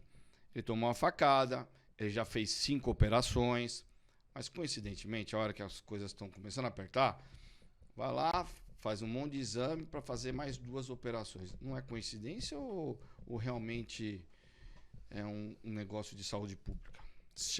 Parece coincidência, né? Mas é muita coincidência, né? Porque não foi só agora, em outras situações também, ele teve que parar no hospital meio de repente, né? Até nos Estados Unidos aconteceu isso, né? Então eu acho que é muita coincidência para ser só coincidência. Quando chegam perto, o negócio tranca, né? Não tem... o negócio tranca ali, tem que ir pro hospital. Mas é uma coincidência para evitar o ato final ou, de repente, uma ação mais pesada da polícia? Ou é um jogo para esses 15, 20, 30% de apoiadores que ele tem? Essa questão de saúde. Eu acho que tem um pouco do que o Joel falou, né? Quer dizer, quando a coisa aperta, a saúde muitas vezes desanda nessa hora, né? Quer dizer, acho que é mais isso, porque não resolve nada. Não vai evitar nada. 3 dias internado, não vai mudar nada. Apoio, não vai nem mudar nada. Mas é uma coisa que acontece. Tem uma tradição essa história, né? Maluf foi assim, Roberto Jefferson fez isso, né? Sim. Tudo bem que você... A situação que eles passam, também você tem um piripaque, não é ok, né? O cara tá... Né, não, mas tá a situação de estresse... Uma bucha desse tamanho, estresse, né? Não tô falando. Situação de estresse, a gente, coisa menor, às vezes, né? começa a ter palpitação, né? Então, não tô tirando também o que Ricardo isso dá, Salles, né? enquanto ministro, teve. Também foi puro estresse aquilo que ele Esses fez. momentos de internação servem até para o indivíduo ter uma pausa. Tipo, ele não vai mudar nada, fundamentalmente, mas ele tem uma pausa de alguns dias ali para respirar e para botar as ideias no lugar do que ele vai ter que fazer, do que ele vai ter que enfrentar dali para frente, né? Acho que também tem isso, é uma coisa da saúde mental da pessoa. Se interna uns diazinhos, o processo vai andar do mesmo jeito, a mídia vai ficar em cima do mesmo jeito, mas vai ter alguns dias de respiro para voltar para a batalha. Agora eu tô lembrando aqui que o Guido Mantega deu certo. Você O lembra? Guido, você não É, lembro. eu não me lembro exatamente da história, se não me engano, era a esposa dele que estava muito doente. Ele chegou a ser preso, aí soltaram em razão da condição de saúde e ele não voltou para a prisão depois. Aí não voltou mais. Não, é assim, é difícil a gente fazer também, né, ficar no achismo e, né, porque é isso que eu tô falando. Às vezes por coisas menores a gente passa mal, né, fica Exato, nervoso, exato, né, exato. por alguma situação. É que sempre acontece assim, já tem história. Falei, o Maluf é uma coisa, foi e voltou. A Bimaged lá, aquele médico lá, não sei o que lá, foi e voltou, passou mal, foi e voltou. Ah, não, e em depois, casa. depois de Tô condenado... falando político, mas a gente tem umas figuras também que não são políticos que fizeram. Claro. Não, Parece uma e estratégia. depois de condenado, quando acontece, a situação médica às vezes é um motivo para você conseguir mudança de regime. Né? Daí muda, aí tem um incentivo muito maior ainda. Mas mesmo antes investigado, é um momento de, peraí, o corpo começa a dar tudo errado porque você tá com estresse, a cabeça tá a milhão. Então fica 3 diazinhos ali, você volta depois e nada muda. Nesse imbróglio todo, Zema vai conceder o título de cidadão mineiro para ele, parece que ao longo desses dias vai ter uma homenagem pro Bolsonaro lá. Isso é mais importante pro Zema para se colocar como uma opção bolsonarista de 2026 ou pro Bolsonaro como, olha, não, é alguma coisa para colaborar com a imagem positiva dele? A homenagem é da Assembleia Legislativa. Isso, da né? Assembleia. Não é do Zema. Ah, isso, né? Mas Não sei se eu vejo o Zema com tanto domínio sobre a Assembleia, tanta interação, como, por exemplo, por muitos anos de PSDB, houve uma relação muito próxima, muito bem entrosada entre a Assembleia e o governador. Dificilmente a gente via uma coisa desconectada do Executivo e do Legislativo. Minas eu já não vejo tanto assim, não. Mas eu acho que todos eles estão querendo pegar essa herança que eles estão achando que vai vir do bolsonarismo. Algumas vezes eu vejo o Tarcísio como governador abaixando a cabeça para o ex-presidente. Isso, eu falo, não combina com a função do ex-governador, mas acho que ele quer pegar. Ele foi para Barretos, chamou o presidente de mito e tal, querendo pegar esse pessoal para ele. E acho que o Zema tenta fazer a mesma coisa. Mas acho que não vai fazer nenhuma diferença, porque em 2026, a não ser que a economia piore muito, e lógico, eu não vou torcer para a economia piorar, eu acho que o Lula vai se reeleger e não tem para ninguém. É isso, essa cidadania mineira é muito melhor para o Zema do que para o Bolsonaro. O Bolsonaro já é referência ali do Brasil inteiro. O Zema consegue ser visto, crescer um pouquinho. Mas você acha que tem trabalho do Zema para isso? Eu não sei dizer, Diogo, mas acho que beneficia Trabalho ele. se não diz tiver... estratégia. Bom, no mínimo... acho que ele, sabendo disso, gostou disso e fez questão de estar ali e de aparecer junto da notícia, Diogo, porque é sim, bom para ele. É bom para ele. É o que eu falei, assim, política... Alguém avaliou. É verdade. Não vai fazer uma homenagem, por mais que seja Assembleia, mas é isso. Se você pegar o deputado, deve ser deputado que é base do Zema. Tem razão. O presidente colocou da Assembleia, quando colocou para votar, no mínimo pegou o telefone, falou, ó, vai entrar aqui, posso tocar em frente? Sem interferência, né? Não estou falando que o governador, mas tem coisas que eu sei, né? O governador, liga, ó, um negócio aqui que não vai mudar a nossa vida. Não é um projeto, posso votar? Não, pode votar. E reconheço, você tem toda a razão. Ele faz uma... E é mais... Porque senão ele até teria uma agenda fora da Poderia da ter, capital, mil alguma coisas. coisa. Viagem. Exatamente. Infelizmente, tem toda a razão. tinha uma agenda. Você tem toda a razão. É melhor, isso beneficia o Zema mais do que beneficia o Bolsonaro. Então eu vejo isso como algo para ele. Agora, é o que você falou, 2026 vai ser um ano ingrato para quem for o candidato. Então, o Zema já se reelegeu governador, então não vai poder voltar para o cargo. Está na hora de mirar outra coisa. Ele vai escolher se faz mais sentido talvez tentar um Senado ou tentar presidência da República, né? Mais visibilidade, mas a chance de perder é altíssima. Né? Altíssima, mas talvez buscando ter projeção. E para o bolsonarismo, às vezes é bom que seja o Zema também. Alguém que não está no núcleo duro deles, pode queimar também essa candidatura, que ele perder não tem tanto problema assim, só mantém a gente vivo, até mostra a gente do lado de um cara um pouco mais de centro do que a gente é. Então... Mas eu torço muito que você esteja enganado nessa sua visão de que o Bolsonaro ainda vai ser a grande oposição ao Lula, porque eu acho que isso é muito ruim para o Brasil. Né? A gente ficar nesse... Sabe, já deu para ver que a maioria da população já não era nenhum nem outro antes das eleições e cada vez mais era contra o outro e não a favor deste. Fecharam o ouvido, né? Se você Exatamente. Eu não sei se foi no teu Insta, onde que eu vi. eu tenho ouvido muito isso, né? E falado muito isso. A política é a arte do diálogo, né? Sabe? Eu digo que muitas vezes eu tenho amigos de esquerda até para poder entender como eles pensam e, de repente, né, achar um caminho diferente do que ele está pensando, do que eu estou pensando para uma construção. E polarização sempre existiu, né? Era PSDB e PT. Mas, no fim, acabavam todos se sentando. Dou um exemplo claro aqui. O Aloysio Nunes era do Fernando Henrique, mas tinha relação com o Zé Dirceu. No fim das confusões, os dois sentavam, tomavam um vinho para entender, para achar um caminho e fizeram isso aqui na eleição do Lula. Na eleição do Lula. Mas por que eu estou falando isso? Porque as pessoas, meu sentimento é que as pessoas não estão entendendo o que está acontecendo. As pessoas fecharam o ouvido. É aquele negócio. Ah, mas você falou bem do Lula? Não, você votou no Lula, eu não falo mais com você. Sendo da família, sendo amigo de 30, 40 anos. Ah, falou do Bolsonaro?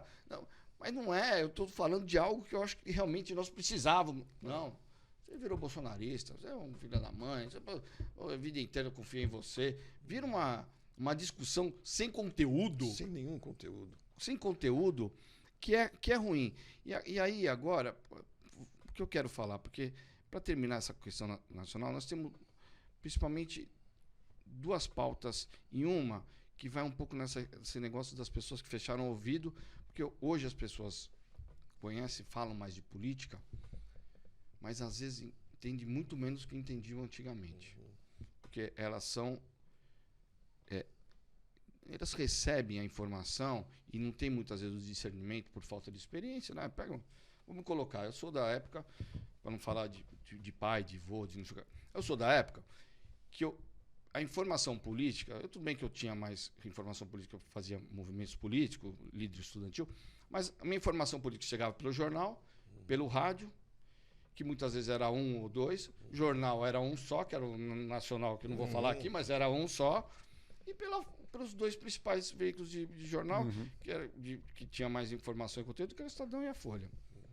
Hoje as pessoas recebem um monte de informação e muitas vezes o próprio jornal nacional, os jornais, tinha uma tendência um pouco mais para cá, um pouco mais para lá, mas a informação era verdade. A análise muitas vezes era tendenciosa. Hoje o cara recebe uma coisa... Zap ali... Tudo mentira. Eu tinha gente falando assim, olha, hoje os caminhões estão indo para o Supremo e vão invadir, mas onde que saiu? Não, recebi um áudio do general que não sei das quantas. Mas que general? Eu vi uma recente também que o Exército resgatou o Mauro Cid da cadeia. Na verdade, ele como militar, ele tem uma prisão diferenciada, não sei se é na Polícia Militar ou no próprio Exército, mas não tem essa coisa de resgatou ele. E para isso, o Congresso entrou, que é no governo passado, na história da fake news. O projeto fake news está na Câmara. E tem um projeto do arcabouço fiscal também. Que os dois acho que tem caminhos importantes.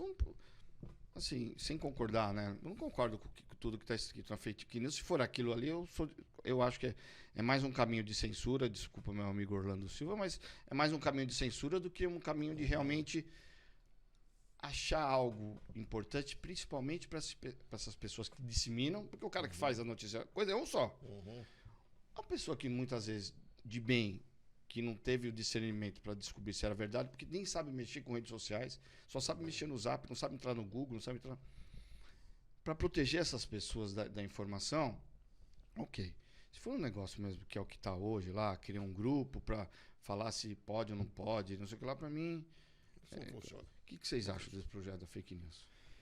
Eu acho que esses problemas que a gente está vivendo e que são reais, o problema da fake news existe, o problema da polarização extrema existe, o problema das pessoas estarem consumindo assim universos paralelos de informação que nem se comunicam, mas esse problema existe. Mas nada disso vai ser resolvido com a tentativa de controle de cima. Tá? Por quê? Porque esse controle de cima, ou ele não vai ao cerne das questões, ou ele precisa ter um poder ditatorial de realmente acabar com a possibilidade de debate na sociedade para conseguir controlar. E vai tentar controlar para quê? Para voltar para um mundo anterior, Wilson, que daí talvez a gente discorde, que não era bom. era muito ruim, a qualidade era ruim, a informação era pouca. As pessoas que supostamente aprendiam, a gente está vendo, não aprendiam, a gente não aprendia nada. Você já aprendia porque você vivia, respirava política, lia sobre. A maior parte das pessoas ouvia uma notícia sair por um ouvido e entrar por um e sair por outro, e não mudava nada. A pessoa não sabia, não tinha a menor ideia. Pergunta o que faz um deputado, o que faz o presidente. As pessoas não sabem. Então, esse modelo antigo, mais centralizado, ele tinha algum controle mínimo de qualidade da informação. Isso ele tinha. Isso ele tinha. Mas ele não funcionava. Mas ele não funcionava. Ele era péssimo. Fake news. E ele errava também. Ele errava. Mas a fake news é tudo mentira. Claro, perfeito. Não estou falando do modelo antigo. Estou falando que as pessoas que hoje muitas vezes disseminam isso tinham um grau de informação que é o que eu falei.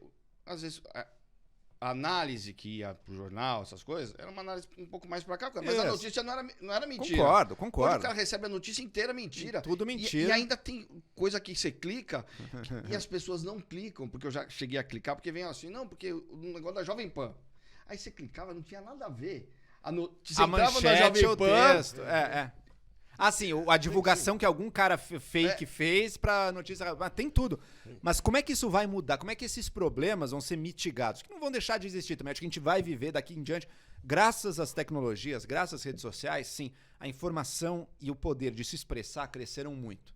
Então, e se a pessoa tem um microfone na mão pra falar, e hoje em dia todo mundo tem, a pessoa vai buscar o que falar. Ela tem a chance, ela vai se posicionar. Então isso não vai mudar, vai ser mais polarizado mesmo, não vai voltar para o normal dos anos 90, isso nunca vai voltar. Nunca vai voltar. Mas o que pode melhorar? O que pode melhorar é o seguinte, é o processo de aprendizado das pessoas. Hoje em dia, eu sempre dou esse exemplo, assim, a gente estava discutindo vacina nesses anos que passaram e daí tinha discussão de se não, mas esse teste da fase 3 da aprovação da vacina, se foi certo, se não foi... Até chegar o tema da vacina no debate público, eu não sabia que existiam fase 1, fase 2, fase 3, que o insumo podia vir da China, de não sei o quê. Eu não fazia a menor ideia, não era só eu. Pouquíssima gente sabia como é que se aprova uma vacina no nosso país. E nem sabia a quantidade de vacina que você tomava. Nem sabia a quantidade de vacina que tomava. Né? Nem sabiam. As pessoas estavam contra a obrigatoriedade da vacina, daí você falava pra ela, mas já existe, faz décadas a obrigatoriedade da vacina, né? Não sei se você sabe, a gente tem que vacinar os filhos, não sei o quê. As pessoas não sabiam e graças à discussão, graças à necessidade de estar certo numa discussão, passaram a saber. E hoje em dia a gente parte de uma discussão de vacina em que todos os lados, o pró ou o contra, já tem um nível de informação que não tinha antes disso tudo. Antes da vacina virar um assunto político e a gente tem que discutir. Então, eu acredito que tem um profundo papel educativo isso que a gente está vivendo. Eu não estou falando de educação no sentido de dar uma aulinha sobre como usar a internet. Não. O fato das pessoas estarem usando e estarem discutindo. Tá? O que a gente vai ter que descobrir tá bom, as pessoas estão aprendendo, estão discutindo, isso é bom, elas participam mais, porque antes elas estavam alienadas de um jeito inconcebível, realmente, mesmo todo mundo não sabia nada. Hoje em dia a gente sabe um pouquinho mais. Como é que a gente faz pra gente não pegar em armas e se matar no meio da rua com isso? Isso a gente ainda vai descobrir. Mas eu, hoje em dia, sou mais otimista do que pessimista. Eu sou muito otimista. Agora, eu tenho uma visão um pouco diferente de vocês sobre fake news. Para mim, fake news existe desde Adão e Eva. Desde aquele momento, desde que as pessoas aprenderam a se comunicar, existe fake news. Você vai me dizer, nos jornais havia um pouco menos, pode ser, mas nas portas de hangar se contava muita mentira e muita mentira virava verdade. E assim nos bares e quaisquer lugares também. Verdade, a diferença é que agora a velocidade... Mentiroso existe faz tempo. Faz tempo. Nossa, quando eu nasci já existia. Agora, a gente vê que a velocidade da disseminação da informação é muito grande. Mas isso é muito bom. Porque isso está fazendo as pessoas todas ficarem melhor informadas. A gente tem muita gente com má informação, mas porque tem gente que quer buscar a má informação. Tem gente que só quer ouvir aquilo que satisfaça o seu ego e não quer abrir a cabeça para alternativas. Como você falou, vamos conversar com uma pessoa mais de esquerda, com uma pessoa mais de direita, vamos buscar, até para certificar se eu estou certo, eu preciso ouvi-lo até o final. E não é aquela conversa onde sentam dois e você começa a me contar uma história, eu fico tentando te interromper rápido, porque eu que quero contar a história para você. Tem gente que é assim, essas pessoas não vão conseguir conversar. Numa guerra, muitas vezes a estratégia a gente sabe mais sobre o inimigo do que sobre nós mesmos. Exato. Você falou guerra. Guerra, então, aí é fake news, é direto, porque faz parte da guerra. Essa guerra que está ocorrendo na Ucrânia, Cada vez que eu leio uma informação, eu me pergunto 10 vezes se eu devo confiar. Porque... Não dá pra acreditar em nada, né? Não, ou o governo não. russo, ou é a Ucrânia tentando vender o seu e você não sabe bem o que tá acontecendo. O alemão, né? que o americano, que o inglês diz. Eles sobre são a guerra. informados por esses dois também. E eles Não, também e estão querendo versão, vender o peixe. né? Exato. Eles estão exato. vendendo uma versão, porque Isso. hoje, acho que também não é só fake news. A gente vive numa guerra de narrativas, não é versão, de narrativas, né? Que é isso, é a narrativa do russo, é a narrativa do cara da Ucrânia, é a narrativa dos Estados Unidos que tem interesse nos negócios, mas a narrativa dele vai em contra do interesse dele, a favor, muitas vezes, da Ucrânia, mas é do interesse dele. E é difícil, e é isso. Fico tentando qual o caminho realmente de construção para essa história das fake news, sabe? Acho que a nova geração é um outro processo. Eu acho que a gente tem que defender esses últimos, sei lá, os últimos 30 anos, 40 anos. Porque a nova geração já vai estar em outra, já vai ter outro tipo de equipamento. Porque na velocidade, né? Celular, tem quantos anos? 20 anos que tem o celular? Quando eu fui do telefone de girar, depois fui do telefone de coisar, depois fui pro StarTAC, né, que era da Telesp, e não vou entregar minha idade, não. Mas aí, para encerrar a nossa questão Brasília, e a gente vir para cá, para Cacolândia, prefeitura, e falar um pouco de Argentina. Muito se fala, e em todo o governo tem, a questão dos ministérios, né? Do toma lá da cá. Não, olha, para eu te apoiar, minha bancada te apoiar, preciso do espaço político. Para te apoiar na Assembleia, preciso do espaço político.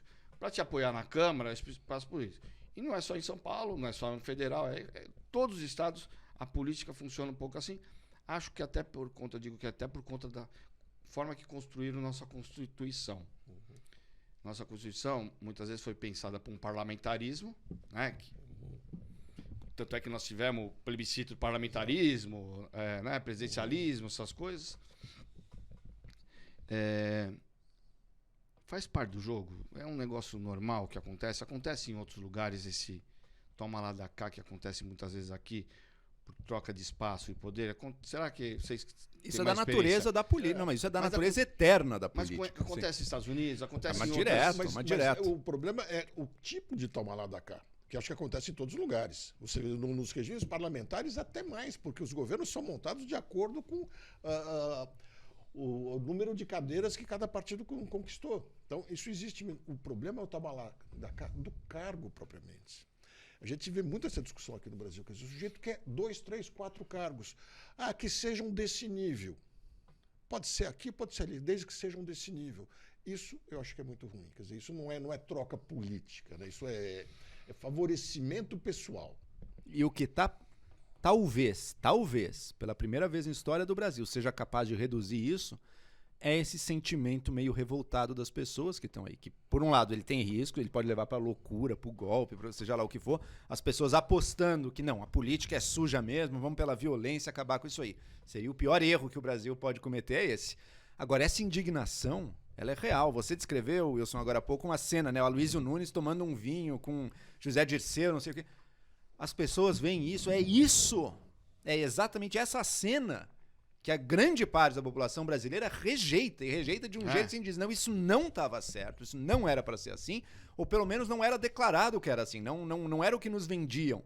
Então agora a gente quer o que nos vendiam, que você vai lá discutir ideias e não sei o quê, ou propostas. Não, mas eu tô falando do vinho... Porque... Não, mas eu não tô dizendo que era corrupto, eu só tô dizendo o seguinte, é um trabalho dos dois lados. Por um lado, você tem um trabalho da população que em algum momento vai ter que conseguir aos poucos entender que política não vai ficar gritando a sua palavra de ordem na cara do outro. Você vai ter que negociar. Negociar faz parte do que é governar um país tão diverso como é o Brasil. Por outro lado, daí do lado da política, do lado de Brasília ou das câmaras, vai ter que se entender também a forma como era negociado não estava bem. Aquilo como era feito não era bom. Não estava para o benefício da população. Aquilo estava beneficiando os partidos em jogo, as coalizões, os líderes políticos. Mas para a população, estava trazendo benefício? Ou estava só facilitando um arranjo da própria política, dos deputados, do presidente, dos vereadores, enfim, dos prefeitos? E isso vai ter que ser internalizado. Então, em algum momento, eu acredito também que essa tensão e essa beligerância, que por um lado ela é um risco, mas por outro lado ela é o que promove a mudança, Porque senão as pessoas não estão nem aí e nada muda também. Essa exigência e esse fato de que hoje em dia está todo mundo observando tudo, o tempo quase todo, alguma mudança vai ter que vir. Enquanto não vier, as pessoas vão continuar apostando em qualquer bravateiro que chegue gritando palavras de ordem ali, prometendo mudar. Elegemos um. Ele não só não foi capaz de mudar, como ele piorou as coisas. Mas, quem sabe, em algum momento chegam pessoas mais sérias e com uma proposta real de mudar isso aí. E aí, começando a vir um pouco mais para o município, vamos próximo do fim aqui. Vou juntar duas questões. Cracolândia e liberação das drogas via Supremo. Como resolver Cracolândia? Eu falo porque eu já tive aqui, já fizemos de tudo, já acordamos, assim, não é fácil, é um problema de saúde pública, não é problema de polícia. A polícia realmente pode ser um problema de polícia para não chegar às drogas, mas não chega aqui, chega em outro lugar. Não é fácil. Como resolver? Porque muito se fala, mas sabe, é um ponto dedo. Mas eu posso falar, não é fácil. Não é fácil. Sem dúvida. Como resolver? Acho muito, muito difícil mesmo, mas o caminho melhor talvez seja ver o que fizeram alemães e holandeses que tiveram seus cracolantes nas décadas de 80, 90 e conseguiram resolver grande parte delas.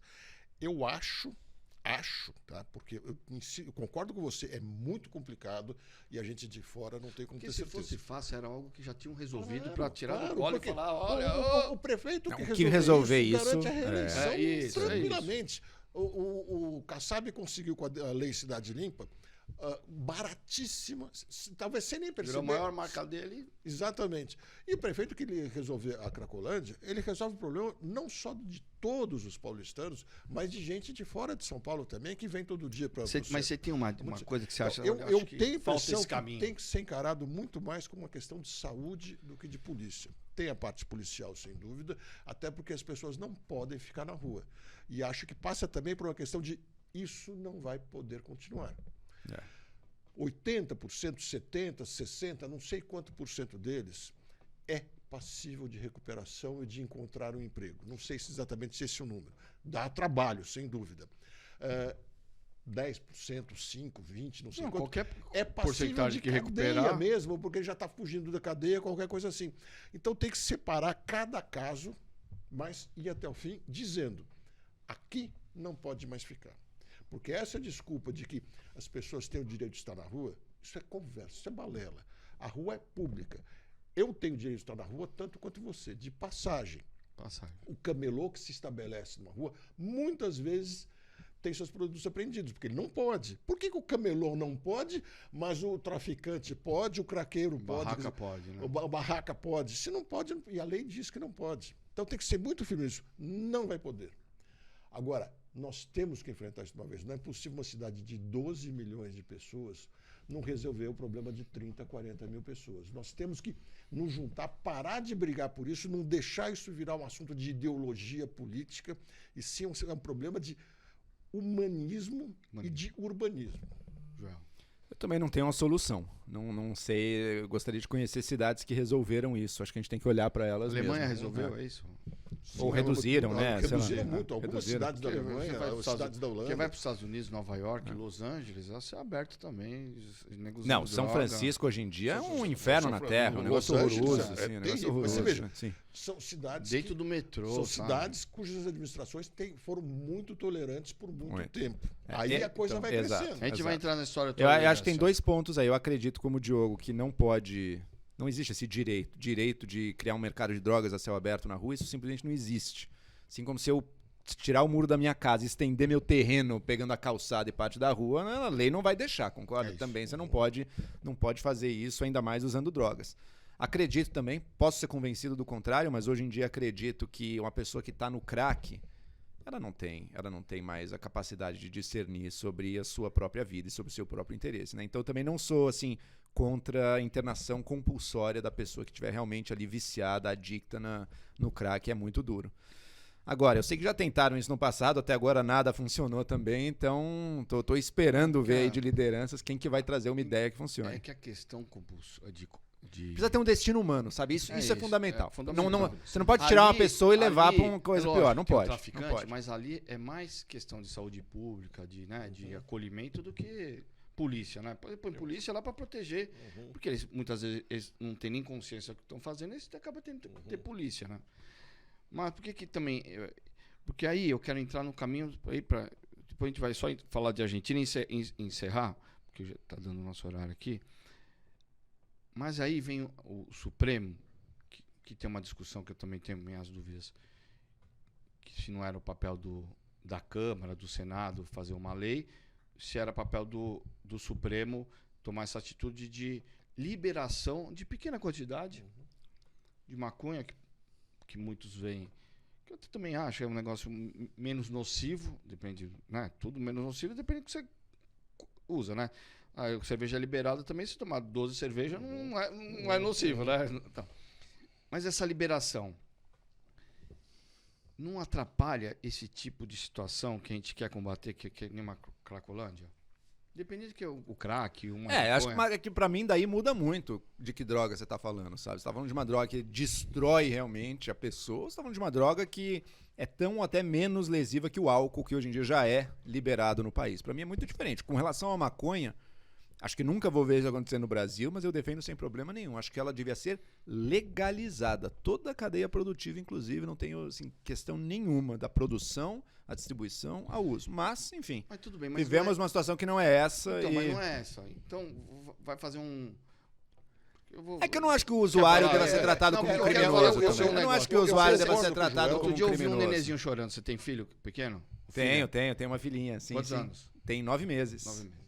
O que eu quero entrar, o que eu vou falar parecer egoísta, mas eu vou falar como pai. Mas eu concordo com o Joel nessa posição, que não tem nenhum país do mundo foi eficaz no combate às drogas. Eu, pelo menos, não sei aonde deu certo. Outro dia eu vi imagens do centro de Portugal, quando eu vejo, craqueiro. Mas quando eu vejo essa discussão sobre maconha, lembrando que o álcool é uma droga muito mais perigosa e é livre, ela é legal. Agora, o que torna o álcool um pouco menos perigoso é que ele, por ser legalizado, ele virou uma bebida alcoólica. A cerveja, como você citou, é de mais baixo teor alcoólico, é a que mais vende e é, logicamente, a menos nociva. Não sei pelo peso e coisa assim. Agora, absinto, que é a mais forte que eu já ouvi falar, eu nunca tomei. É grave. Quer dizer, agora, se você deixa o álcool na mão de bandidos para produzirem sem marca, sem CNPJ, aí você vai ver o que é bebida alcoólica matar gente. Então, acho que tem que encarar, tem que reconhecer que não tem outro jeito. Essa é a verdade. Mas, porque eu tenho muita dúvida sobre isso. Mas tem mais um detalhe. Quando você libera o sujeito para consumir, mas você tem que lidar com um bandido para comprar, você está cometendo um crime péssimo. Então, são duas coisas. Uma é isso. Não estou facilitando a vida justamente do traficante, quando eu libero, mesmo que em pequena quantidade? Ao contrário. Quem facilitou a vida do Al Capone foi a lei seca americana. Ele não teria existido, ou teria existido, mas ele teria sido mas a pequena quantidade vai continuar sendo ser vendida pelo traficante, não vai ser vendida pela Philip Morris. Por isso que eu disse que eu concordo com o Joel. Tem que encarar isso e oficializar. Tira da mão do traficante. Mas está dizendo a decisão do Supremo agora. Não, mas aprovado não é isso. Não, mas o tráfico continua crime. O tráfico continua crime. O que estão fazendo se um traficante tiver com uma micro quantidade ali, de fato, ele não vai ser processado, mas o tráfico, pelo menos na parte mais importante dele, lida com quantidades maiores. E aí eu não vou maiores. Mas aí também não, né? Porque aí o aviãozinho, né? Ele vai andar de pouquinho, mas no mínimo o traficante vai ter que contratar mais gente, vai diminuir a margem. Vai no mínimo diminuir a margem dele, que ele tem que contratar mais aviãozinho. Não, mas eu perguntei esse negócio de filho, porque eu vou fazer uma defesa egoísta contra. Eu tenho um moleque de 10 anos. Ele vai para a faculdade, ele vai ter acesso a um monte dessas porcarias, porque eu tive acesso, a gente, né? Nem na faculdade, eu tive muito antes. Mas, ao fazer, principalmente maconha, eu só fiz também maconha, não gostei, você falou garganta, eu vi teu vídeo, falou garganta, eu gostei porque me deixava mole e eu sou um cara elétrico, né? Mas eu fazia aquilo, e depois ia lavar a mão, lavar o cabelo, com medo do cheiro, porque era proibido. Ele vai ter acesso sem nenhum tipo de restrição. Eu prefiro... Mas qual é a restrição que tem hoje? Eu entendo perfeitamente mas, sua posição. Mas eu e tinha um eu sentimento. vejo, na minha entendo, época também não tinha eu restrição. vejo, mas eu tinha o sentimento que eu estava fazendo alguma coisa errada. Ele não vai ter o sentimento, ele vai estar fazendo um negócio Sim. sem nenhum tipo de. Acho que mais ou menos. Ele né? disfarçaria, talvez ele disfarçasse um pouco mais. Mas é como a bebida. Um menino de 16 se bebeu, 17, tá fora da lei. Vai fingir, vai tentar enganar os pais ali. Na maioria dos casos, os pais vão ver na hora, vão saber que ele bebeu. Talvez não falem, mas vão saber na hora. Mas não muda o acesso dele, né? O acesso dele é aberto, total. Eu tenho 3 filhos, na verdade. Né? A mais nova tem 9 meses, tem um de 9 anos e um de 13 anos também. 13 anos, tá entrando na adolescência. Tá? Vai ser confrontado com isso. Eu sou muito tranquilo de dizer, olha, primeiro, eu acho que maconha é uma droga que o maior risco dela, inclusive, é justamente para o adolescente, né? Porque pode danificar o cérebro da pessoa. Então, eu sou realmente contra o uso da maconha para menores de idade. Acho que tem que ser bastante estrito nisso. Do álcool também. Não acho que ninguém que é menor de idade deveria beber, mas sei perfeitamente que pode acontecer. Ambas podem acontecer, porque eu sei que circulam com bastante liberdade. Pessoal de 17, 18 anos, bastante liberdade.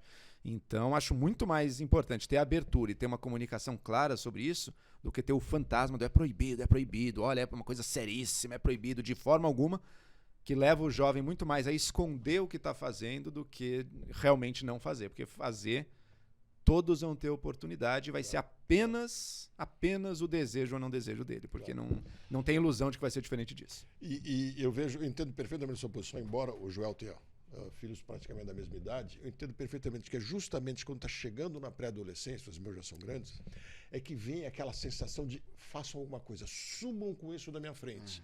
É mais do que compreensível, mas nenhum país conseguiu fazer isso de verdade. Essa é a realidade. A gente pode espernear, falar por nenhum país conseguiu resolver de verdade. E aí me vem aquela pergunta, ok, e se um dos nossos filhos tropeçar nesse caminho e cair? A gente quer que ele vá preso?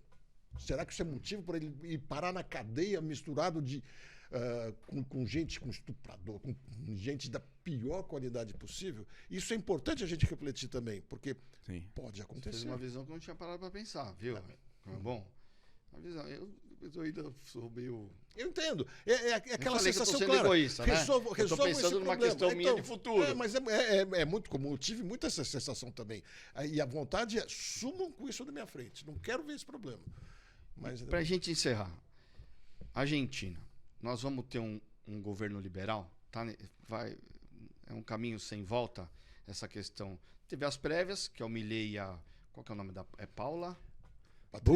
Patrícia Bullrich.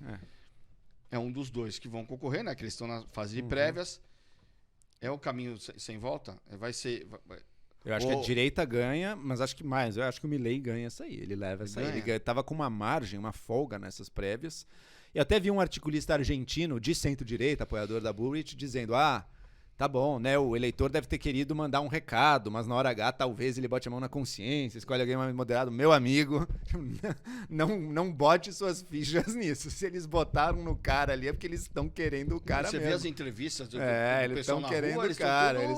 Eles justamente não embalado. querem alguém moderado. Porque olha o que está acontecendo com o país. Era esquerda, desastre. Veio a direita do Macri, desastre. Voltou à esquerda, mais desastre. Eles querem chutar o balde. Vai ser um governo porra louca, com uma outra coisa liberal aí no meio, não sei o que esperar, mas acho muito difícil tirarem ele agora, é o cara. Eu concordo que o Joel até a página 2 só, porque eu não acho ele um radical, não acho mesmo. Não o conheço pessoalmente, não sei se eu poderia entregar minha carteira para acabar com o Banco Central argentino não é radical?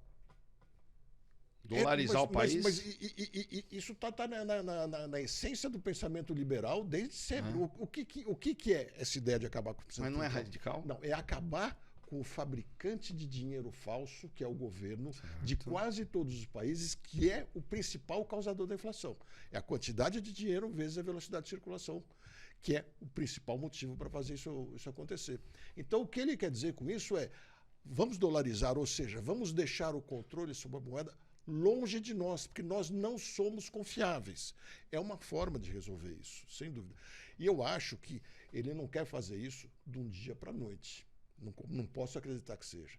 Quando ele fala contra o sistema de saúde argentino, que é melhor do que o nosso, chilenos saem do Chile para ir usar o SUS argentino, e o Chile está numa situação muito melhor, ele está indo contra populismo, contra qualquer coisa. Ele está falando uma coisa que ele realmente acredita. Mas, na minha visão, ele precisa mudar a Constituição, um monte de coisa. Ou seja, isso é o que eu penso.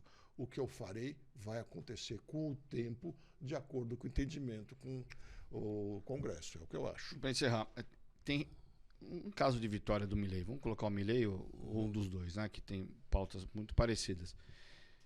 Tem reflexo na economia do país, reflexo na economia do Brasil? Eu acho que possivelmente vai chacoalhar o Mercosul e o futuro do Mercosul daí fica em dúvida também, né? Que tá todo mundo discutindo o Mercosul, já será que faz sentido? Ele amarra demais as nossas mãos, a gente não consegue negociar por conta própria com os outros, o Uruguai já está querendo. Se até a Argentina, que seria o país que mais ia defender, colocar o Milei ali, eu acho que aí é o tiro de misericórdia. Ou o Mercosul abre mão e dá liberdade para os seus membros, ou porque são caminhos diferentes, né? O Milei é a favor da economia com os Estados Unidos e com outro país que eu não me recordo o nome. E nós aqui tem a história do BRICS, né? Que eles estão, inclusive... Entraram agora, chegaram agora. Então, aí tá a China, e aí o próprio Milei falou assim, não vou fazer negócio com comunista. Isso é besteira que vai, a exportação argentina vai ter que acontecer e vai ser para a China e isso não vai mudar. Isso aí mas por isso que eu falo, não tem muita falação e na hora do vamos ver, não vai ser muito bem isso, porque vai ter dificuldade em implementar, porque é uma mudança, né? É uma mudança muito grande, uma mudança muito grande, sem dúvida. Mas eu acho que, além dessa virada de mesa que a gente não quer dar, porque eles já votaram no Macri e a Patrícia foi ministra do Macri. Isso. Então eles querem uma coisa diferente, mas eu acho que o argentino começou a perceber que o Estado não é o salvador da pátria. Não está votando num populista, na minha opinião. Está votando numa pessoa de fala mais firme, mas o argentino está percebendo que não adianta. O Estado me dá tudo, mas como ele dá tudo para todo mundo, o que ele dá não tem valor. É isso que a gente está percebendo um pouco na nossa frente. Para nós, o Estado ainda traz resultados. O Bolsa Família traz resultado para algumas pessoas. Então, a gente ainda está enxergando aqui no Brasil o Estado como um provedor de conforto. Isso. O argentino perdeu completamente a confiança nisso, na minha opinião.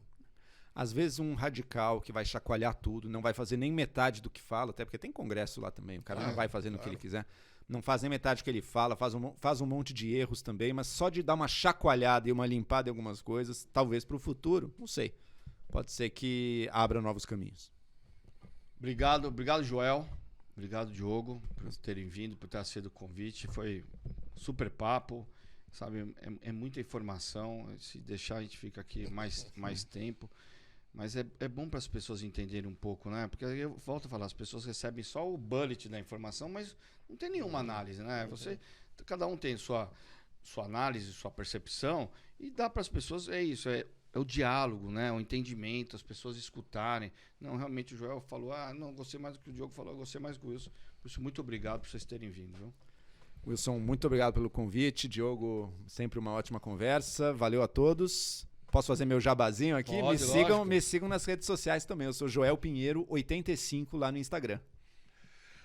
Muito obrigado também. Um ótimo papo. Gosto demais dessas conversas, porque, como eu disse, a gente melhora um pouco o raciocínio depois disso, né? E aproveitando, Diogo da Luz BR. Bem, pessoal, vocês que nos assistiram, nos sigam nas redes sociais e faça sua inscrição no nosso canal. Muito obrigado e até o próximo episódio. Até mais. Abraço.